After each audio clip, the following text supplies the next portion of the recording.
Hello there, and welcome back to another Civilization 6 video. And I've been playing Humankind for about a month, so I thought perhaps I'd forgotten how to play Civ 6.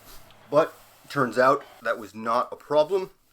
So either Civ 6 on Deity difficulty has gotten way easier in the month that I've been gone, or I just crushed it because I didn't seem to have that great of a starting spot. But if you do want to play this map, there is the map and seed information, and this is a Terra map, and I did not change any of the other settings from the default settings. So first I sort of space out on needing the water source because I haven't played in a while, so I just walk away from the only visible water source at my starting spot. There's been about 4 turns wandering around pointlessly before landing on what is eventually a really mediocre starting spot for my first city, my capital. And yeah, so that didn't go real well. I did get a Plains Hill on my capital, so I do have the 2 production, 2 food start. Discussed that before, that Plains Hills is what you want as far as settling your capital city. Take a little bit of a gamble and sort of ignore that barbarian camp because I noticed a tribal village over there, and I think that the tribal village has a little bit better reward, but then I run the risk of the barbarians starting to spawn if the scout spots my city and it's very close. But I do get rewarded by discovering an early Hercules, so that is a plus. But typically I don't like to build my first hero during the ancient era. This is a concept I've discussed before, that a lot of times if you wait until the classical era, that you get a big power jump from the hero because it's based upon the era in which you build it, and I just think that they are much more powerful than the units at that point. So I tend to wait to build that first hero. Of course, then again, I do run the risk of not getting the hero if the AI gets them. Now, one exception, of course, being Himiko, so because it doesn't really matter what her power is as far as fighting. This is we're playing on deity difficulty. The proximity of Pakahuti's initial city there is problematic. I don't know if that's actually his initial city. I don't think it's his capital actually, but it might be his second city. But anyway, we're gonna go ahead and steal his worker. So, might as well pick a fight because he's probably gonna start a fight with us anyway. And it's a free worker. What the heck? And of course, we're the Aztecs, so maybe we'll get a chance to kill something and pick up more free workers. Surprisingly, I'm not really sure where the throng of warriors that they typically start with on Deity is. I don't know if they've scaled that down, if they start with fewer warrior units than they did before, or if they're just off somewhere behind those mountains to the southeast that I can't see. I see they build warriors plenty quickly because they just spawn one there. But we've got a slinger out, so that will help us. I do have the Barbarian Clans mode active. If you didn't notice the little banner over the Barbarian camp. I did get a question on one of my older videos regarding Barbarian Clans mode. If someone indicated they had trouble with getting the barbarians to spawn cities, and I haven't experienced that since the first week of the release. And I didn't this game either. They naturally just turned into city states, so I don't know if they've got some kind of add-on or something that's messing with it, but I did not experience any problems with the Barbarian Clans transitioning over to city states.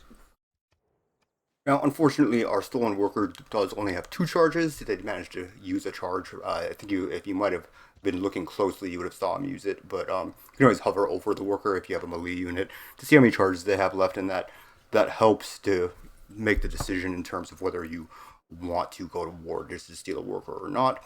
But I don't think we're going to maybe carry this war on too long. I think that maybe we will just take our worker and be done with it, but I don't know, because they don't have a lot of defense there.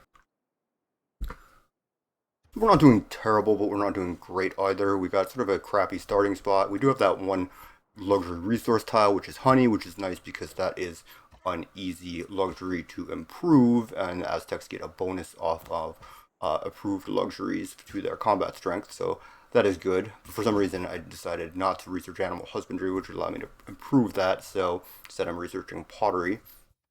But at any rate, we've got the free worker, but we've only gotten 1 tribal village find, which is not great for this point in the game. We don't have any additional boosts, but we don't have anything terrible that's happened, really. I think we will go ahead and try and make peace with Pakahute. I don't really see us extending out, especially now that we've gotten our free worker. We're pulling out that barbarian camp, and we've got some other things to worry about besides just messing with Pakahute. And I don't see a huge benefit to that right now.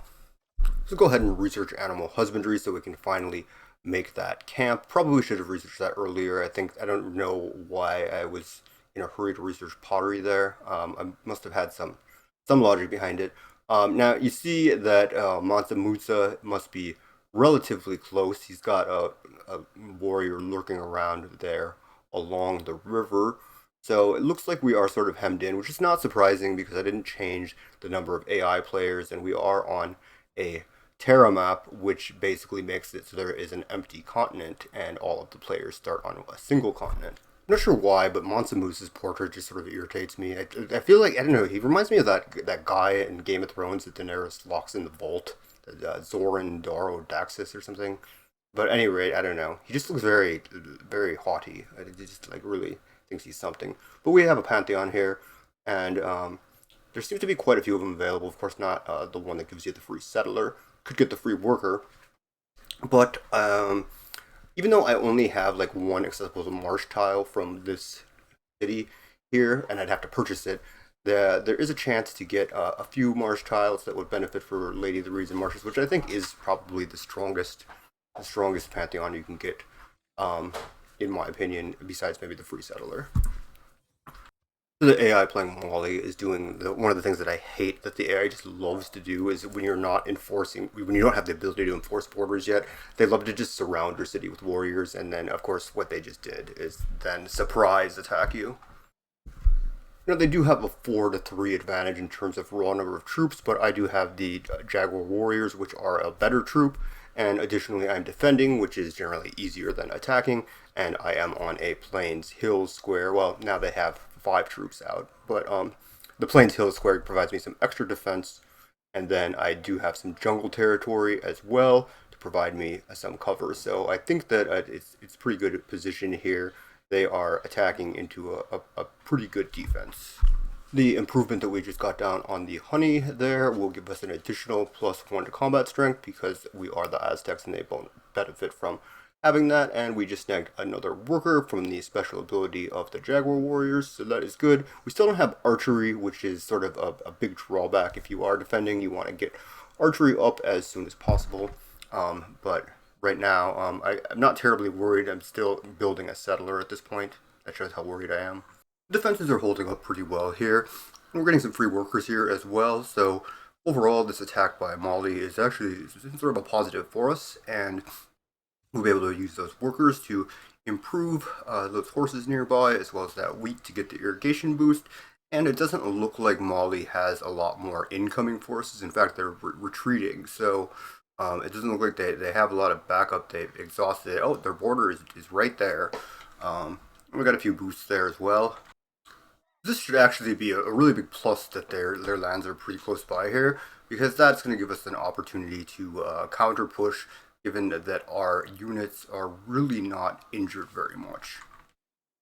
So we're going to hope that they don't have walls up. Hopefully they don't this early stage in the game here, because I think that we actually are at a pretty significant advantage here, and we can see that outer city does not have any walls up. It's a low population city, but it's pretty close to our capital, so I don't anticipate that we'll have a lot of loyalty issues unless they have like a really high population city close by, but I guess we'll have yet to see.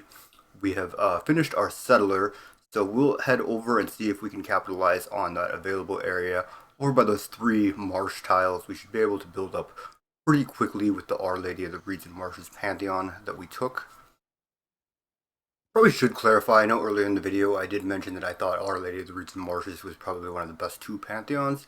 And when I say that, I mean that situationally. Obviously, if you don't have any lands that benefit from it, it's not going to be one of the best 2. But given, I guess, if you have a setup that's favorable for a particular Pantheon, out of the Pantheons where you do have that favorable setup, I do think that Our Lady of the Reeds and Marshes is probably the best comparatively, as to say the one that would, like, you know, boost strategic resource off of strategic resources or off of pastures or that such, that if you had an equal number of marsh tiles as you did to those other types of tiles, in comparing them to Our Lady of the Reeds and Marshes is clearly better. We're going to take a gamble here and hope that the scouts usually don't intentionally take your guy. They may wander in and take it, so it's like a 1 in 6 chance that I just lose my guy here. Well, no, it didn't happen. The reason we did that, though, is because The Pakahudi was on a tile that he could have settled, and it might have blocked me from getting a settle in there, so we just had to take the gamble. So in our war with Mali here, the preferred city to take is the 4 population city that's farther in my opinion, just because, well, one, is the capital, so it gets you closer to the military victory, and two, that's going to be the one that is exerting the most pressure. And there's no walls there yet, and he doesn't have like a significant number of defenses. So it is possible that we will be able to get in and get that city as our first take. I don't know, but now the problem is that it will switch to one of the other 2 cities as capitals, and then it will lose population when I take it as well. So being farther away from my capital, it might have some loyalty issues. It's difficult to say. I think whether or not taking the one very close to my capital, I might exert. We have an equal population, 4 and 4, so like probably would be able to exert enough pressure if I took that outer city, but I don't know. I just prefer to take the bigger city here. We're also closing in on the end of the ancient era, so I believe we have a monument built in our city. Yeah, we do. So we should be able to time it out so that we get Hercules out right at the beginning of the rollover of the next era. He'll be very powerful then as a unit. Some walls going up, but fortunately they're on the city that I would prioritize last in terms of taking cities. So hopefully they do not get walls up here as we are attacking, because we are doing quite a bit of damage there. So we just need like 1 or 2 more turns with no walls. Also, Pagahudi's forward settled me and is now having some loyalty issues with that city being abutted by my capital and that other smaller population city from Mali. So we'll go ahead and take that, and Pakudi's apparently happy that I've founded a city on a lowland area there. I'm actually surprised that we are performing as well as we are here. You might have seen the culture screen flip by there when I selected state workforce as the next civic that we were researching. And that's because with only 7 turns left until the ancient era ends, only having just now gotten to state workforce is pretty slow. So like my target usually when I play is to be closing in on getting political philosophy by the end of this era. So we're way behind in terms of culture. But our military strength is allowing us to expand fairly quickly. So let's see, like, I am having some loyalty issues with the Mali capital that we took. I didn't think that those 2 pressure cities were, those two population cities were going to exert enough pressure to cause a huge problem, but apparently that is the case, that I am having a problem. Now, ideally, Pakahudi's forward settled city will not grow quickly enough, and we will maybe be able to flip that city via loyalty. That would be great. He wants some horses from me, sure. We'll go ahead and sell him some horses. We seem to have plenty of those. About 4 turns left till the end of the ancient era, and fortunately, although we have a significantly hurt Aztec Jaguar warrior there, that's enough to take out that weaker warrior that Mansa Musa has fielded. And we are still having significant loyalty issues with that, so we need to take out one of these cities to reduce that loyalty pressure. So we're going to keep churning out our eco warriors. We have more workers than we really know what to do with right now, because as you also have noticed, one of the problems with not having completed very far into our civilry is we don't have any governor titles. So therefore I don't want to be taking these chops because I don't have Magnus out yet, and that would just be sort of a waste of resources. So we've got 3 turns left till the end of the ancient era here, and now we see the border goes down further, and that Mansa Musa actually has a city to the south there, and we don't know how large that is. So that's the other reason we didn't calculate that in when we were accounting for our loyalty pressure, which is now progressively getting worse, and it's going to get worse because I just moved my Aztec warrior out of that city to try and stave off that southern warrior that Mansa Musa is bringing in. So trying to find something for this population of builders to do there. But at any rate, I still think that we are at a pretty significant advantage versus Mansa Musa. But we always have to be wary of that specter of them suddenly getting crossbowmen, because then your fate is going to be significantly different once that happens. But they are still fielding slingers rather than archers, so I don't think that there's a huge threat to that. So we're gonna go ahead and try and get writing, because we are significantly behind right now on getting any science. But fortunately, the AI is not advancing very quickly in science, so we are able to keep up. Also, our ideal situation of that city that Pakuti settled flipping looks like that has gone down the tubes. He got that additional population, and that appeared to have cleared that up. He's also got a mystery man governor in there, the Riddler, with this little question mark. I don't know who it is, nor do I particularly care. I just care that it will not be flipping to me.